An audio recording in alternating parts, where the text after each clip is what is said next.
l'ADN brise une vie, tu n'es pas le père. Et si l'enfant que tu élèves depuis des années n'était pas le tien, es-tu encore un père quand ton sang dit le contraire? Imagine, tu donnes ton nom, ton temps, ton amour. Tu veilles la nuit quand il est malade. Tu travailles pour qu'il ait tout ce que toi, tu n'as pas eu. Tu lui apprends à marcher, à parler. Tu rêves de son avenir. Et puis, un jour, un simple test ADN fait exploser ta vie. La vérité est froide, brutale. Tu n'es pas le père. Le choc de la vérité, Marc, 37 ans, raconte: quand le médecin m'a lu les résultats, j'ai eu l'impression qu'on m'arrachait le cœur. 8 ans, 8 ans de mensonges. Je regardais mon fils et je ne savais même plus qui j'étais. Que ferais-tu à sa place? Tu continues comme si de rien n'était, ou tu détruis tout pour reconstruire ailleurs. Le test ADN ne donne pas seulement une réponse biologique, il ouvre une plaie identitaire. Il pose une question qui glace. Suis-je encore père si ce n'est pas mon sang? Le dilemme intérieur. Certains hommes restent. Karim, 42 ans. J'ai décidé de continuer. Oui, elle m'a trahi. Oui, c'est pas mon sang, mais c'est mon fils de cœur, et je refuse de lui faire payer pour ses erreurs. D'autres fuient. Julien, 29 ans. J'ai tout quitté. Comment continuer à vivre avec une femme qui m'a menti tous les jours? J'ai coupé les ponts avec elle et avec l'enfant. Je n'en étais plus capable. Et toi, tu choisis quoi? Le sang ou l'amour? Décryptage psychologique. 1. La trahison intime. Ce n'est pas seulement un mensonge, c'est une double vie. Quand une femme cache la vérité sur la paternité, elle brise l'ADN du couple, la confiance. 2. L'identité d'homme. Un père n'est pas qu'un géniteur, mais dans le silence des nuits, beaucoup d'hommes se demandent: suis-je un imposteur dans ma propre maison? 3. La guerre intérieure. Certains hommes deviennent froids, d'autres se raccrochent à l'amour. Mais tous ont une question en boucle. Suis-je victime ou complice involontaire? Le champ de bataille juridique. En France, la contestation de paternité est possible, mais elle est lente, douloureuse et souvent injuste. Les délais. Parfois, il est trop tard. La preuve, c'est à toi de prouver que tu n'es pas le père. Les conséquences. Même si tu gagnes, ton lien avec l'enfant peut être brisé à jamais. La justice protège-t-elle le mensonge ou l'innocence de l'enfant? Le poids du silence. Derrière chaque test ADN, il y a une mère. Pourquoi a-t-elle menti? Peur de perdre l'homme qui assume. Honte d'avouer une infidélité. Calcul froid. Offrir une stabilité à l'enfant, même dans le mensonge. Mais à qui profite vraiment le silence? À l'enfant? À la mère? Ou au mensonge lui-même? Face à face, l'homme, la femme, l'enfant. Imagine la scène. Lui, les yeux rouges, les résultats à la main. Elle, incapable de soutenir son regard. L'enfant, innocent, qui ne comprend pas pourquoi papa crie, pourquoi maman pleure. Qui doit payer le prix de ce secret? Le dilemme final. Rester et assumer, en père de cœur, même sans ADN, partir et tout détruire, au risque de laisser un enfant sans repère, poursuivre en justice, quitte à mettre la famille en lambeaux. Aucune réponse n'est simple. Aucune issue n'est sans douleur. Conclusion: et toi? Si demain tu découvres que ton enfant n'est pas le tien, tu pardonnes ou tu condamnes, tu choisis l'amour ou le sang, tu restes ou tu pars.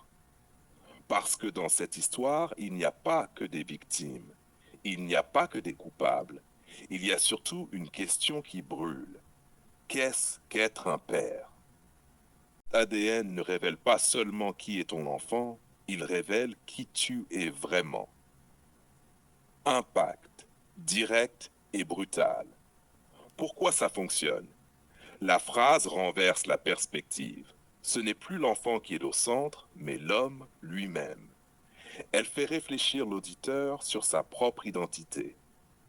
Effet sur l'auditeur. Frisson de choc et introspection immédiate. 2. Un simple test peut briser des vies, mais il dévoile toujours l'homme derrière le masque. Impact. Poétique, un peu dramatique. Pourquoi ça fonctionne? On utilise l'image du masque pour symboliser la façade que l'homme ou la mère peut porter. Cela suggère que les apparences tombent, révélant la vérité intime. Effet sur l'auditeur.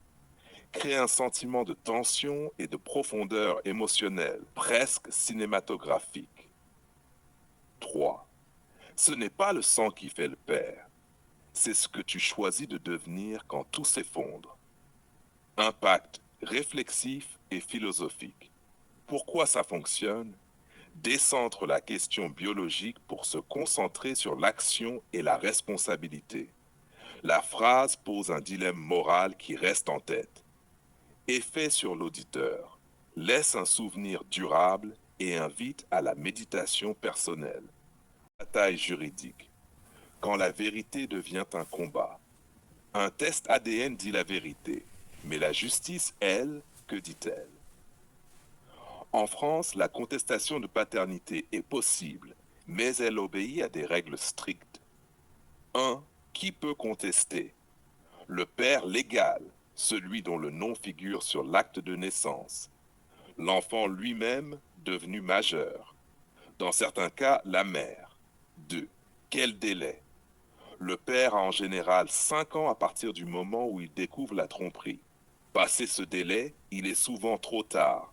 Le mensonge devient une vérité juridique. 3. Les preuves nécessaires. Le test ADN est l'arme ultime, mais il doit être ordonné par un juge, pas simplement fait en secret à l'étranger. Sans décision judiciaire, un test n'a aucune valeur devant la loi. 4. Les conséquences. Si la paternité est annulée, l'homme perd tous ses droits. Plus de filiation, plus de pension, plus d'autorité parentale. Mais il perd aussi son enfant. Plus de visites, plus de reconnaissance officielle. Et parfois, même s'il prouve qu'il n'est pas le père biologique, la justice peut estimer que l'intérêt de l'enfant prime et maintenir la filiation. Alors la justice protège-t-elle l'homme trompé ou seulement l'enfant innocent? Le scandale silencieux, la paternité imposée. Chaque année, des hommes découvrent qu'ils ne sont pas les pères biologiques, mais continuent malgré eux à payer des pensions alimentaires. Pourquoi? Parce que la loi considère qu'un enfant a besoin de stabilité. Et si l'homme a joué ce rôle, même trompé, il peut être condamné à l'assumer jusqu'au bout. Est-ce de la justice ou une double peine? Le point de rupture. Ce que l'ADN détruit en quelques secondes, la justice peut prolonger pendant des années. Pour certains hommes, c'est un combat perdu d'avance. Pour d'autres, c'est une bataille qu'ils mènent coûte que coûte, quitte à briser la famille devant les tribunaux. Mais une chose est sûre, dans cette guerre, le père n'est jamais protégé. Il est toujours jugé. Veux-tu que je face à l'ADN, quand la vérité biologique se heurte à la réalité juridique? 1. Qui peut agir et dans quel délai? Le père légal, celui dont le nom figure sur l'acte de naissance, peut contester la paternité, mais uniquement dans certains cas. Si l'enfant a été élevé pendant plus de 5 ans dans une situation de possession d'État, il est reconnu comme fils du père dans la vie quotidienne, l'action devient irrecevable. Le ministère public, le parquet, reste toutefois compétent en cas de fraude manifeste ou d'indices sérieux remettant en cause la paternité. Justice. L'enfant devenu majeur dispose quant à lui d'un délai de 5 ans à partir de sa majorité, soit jusqu'à ses 23 ans, pour agir. Justice. Si aucun lien éducatif n'a été établi, le délai peut aller jusqu'à 10 ans à compter de la naissance ou reconnaissance. Et l'action peut être engagée par toute personne ayant un intérêt légitime. Justice. 2. Quand l'État impose son raisonnement.